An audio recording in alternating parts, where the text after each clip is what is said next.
Tutumie pesa ile tunachukua kutoka kwa kodi kwa maslahi ya wananchi na kusaidia watu wetu. Hii kasumba ya kujishughulikia kwa viongozi kuangalia maslahi yao ndio imeelekea nchi yetu kuingia mahali ugumu kama sahi. Nikiongea hivi, ndugu zangu na dada, zaidi ya shule 30 Kenya zimefungwa kwa sababu hata walimu wakuu wa shule wako na shida. Ile capitation ya kuingia kwa shule haingii. Hawana jinsi vile wanaweza kutunza na kuweka watoto kwa shule. Mashule inafungwa. Ukiangalia kwa afya kuna shida. Nyinyi wenyewe mnajua wakati tulikuwa kwa serikali na Mheshimiwa Uhuru Kenyatta, tuliweka mikakati ya kupeleka pesa kwa shule na tulikuwa tunasimamia shule vizuri na elimu ikiwa inasimamiwa vyema.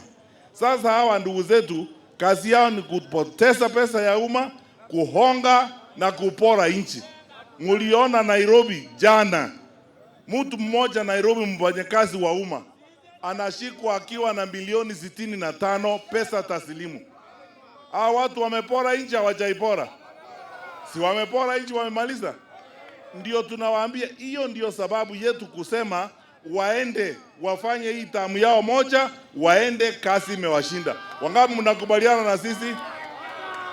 Kwa sababu ufisadi huo ndio umeelekea kwa sekta ya elimu, ndio umeelekea kwa sekta ya usalama. Usalama wa nchi yetu umezorota. Hapa Meru, hapa mahali tuko, wananchi 144 wameuawa miezi miwili tu kwa sababu ya ukosefu wa usalama. Na wakati tulikuwa kwa serikali na Mheshimiwa Uhuru Kenyatta, tulikuwa tumekubaliana tutengeneze bafa ile ya kutrain jeshi na kuweka watu huko kulinda watu wetu wa Meru. Sasa badala ya kutumia pesa kujenga starehe hapa State Lodge ya kujishughulikia yeye mwenyewe kama rais, si hiyo pesa itumike basi kutengeneza ile bafa ya kushughulikia wananchi na usalama wa watu wetu. Hawa ndugu zetu, sisi wananchi tunataka muelewe hivi. Sisi hatuna chuki na mtu. Hatuna shida na mtu yeyote. Yetu tunauliza maswali kwa sababu ya huduma mbaya na usimamizi mbaya wa serikali. Sisi tuko tayari na nyinyi mnatuelewa, wengi wenu mnatujua. Nilikuwa hapa katika sekta ya elimu, mliona kazi yetu vile ilikuwa.